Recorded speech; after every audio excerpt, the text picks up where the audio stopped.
អូខេបងប្អូននេះរូបភាពផ្ទាល់នៅក្នុងចំការខ្ញុំហើយពាក់ព័ន្ធជាមួយនឹងការដាក់ទឹកថែបំពន់ដំណាំតារ៉េនប្រសិនបើបងប្អូនឃើញសភាពលូតលាស់បែបនេះនៅក្នុងចំការផងបងប្អូនយើងហៅថាវ័យត្រួយកតុយត្រីចេញមកតើយើងដាក់ទឹកយ៉ាងម៉េចទ្រឹស្ដីនៃការដាក់ទឹកត្រូវតែដាក់ទឹកញឹក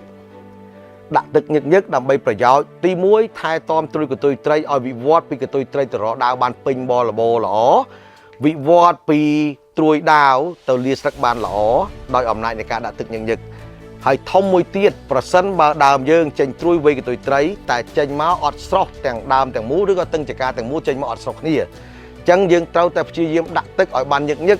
ដើម្បីជំរុញឲ្យត្រួយនេះចេញបានមកស្រស់ស្មើគ្នានេះហៅថាប្រយោជន៍ដាក់ទឹកច្រើនឬដាក់ញឹកដើម្បីជំរុញឲ្យមានការលូតលាស់បានល្អពាក់ព័ន្ធជាមួយនឹងការចេញពលក់ថ្មីបានច្រើនពលក់ថ្មីចេញមកវិវត្តខ្លួនពីកតុយត្រីទៅដាវទៅលាស្លឹកបានលឿនអាហ្នឹងទី1លក្ខខណ្ឌទី1រីឯដាក់ទឹកលើកទី2ប្រសិនបើបងប្អូនមានបំណងថាដាក់ទឹកដើម្បីបង្ខំស្លឹកឲ្យឆាប់ចាស់គឺដាក់ទឹកនៅពេលវ័យស្លឹកប៉ុណ្ណេះយើងគិតថាដើម្បីបង្ខំឲ្យវាឆាប់ចាស់ត្រូវតែដាក់ទឹកច្រើនហើយដកឃ្លីឲ្យវែងដកឃ្លីឲ្យវែងហ្នឹងយ៉ាងម៉េចដូចថាយើងធ្លាប់ដាក់អង្ការសេរីនេះញឹករៀងរាល់ថ្ងៃយើងដកទៅជា2ថ្ងៃដាក់ម្ដងបរិមាណទឹកនៅដដែលប៉ុន្តែ2ថ្ងៃខាន2ថ្ងៃយើងដាក់ម្ដងគឺយើងដាក់បង្ខំឲ្យស្លឹកនេះឆាប់ចាស់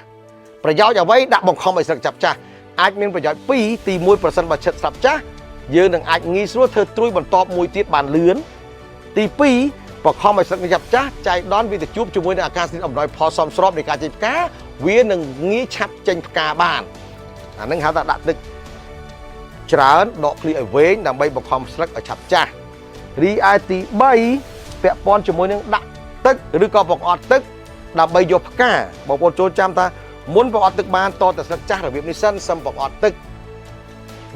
ហើយសឹមយើងដាក់ទឹកចូលទៅឲ្យច្រើនដើម្បីបង្ខំឲ្យឆាប់ផ្កាអញ្ចឹងក៏យើងអាចយល់ដឹងដែរថាមុននឹងបង្អត់ទឹកតតែឃើញស្លឹកសភាពបែបនេះចាស់ហើយសឹមយើងបង្អត់ទឹកហើយដាក់ទឹកឲ្យច្រើននេះហៅថាដាក់ទឹកឲ្យច្រើនដកឃ្លីឲ្យវែងទៅតាមសភាពដីផងបងប្អូនដោយសភាពដីខ្ញុំអាចអត់ទឹកវែងយូរបំផុត7ទៅ10ថ្ងៃទៅតាមជម្រៅដីអញ្ចឹងមានន័យថាឲ្យតែឃើញស្លឹកចាស់របៀបនេះគឺយើងប្រអត់ទឹក7ថ្ងៃឬក៏10ថ្ងៃទៅតាមស្ថានភាពដីជាក់ស្ដែងទៅហើយសឹមយើងដាក់ទឹកឲ្យច្រើននឹងយ៉ាងម៉េច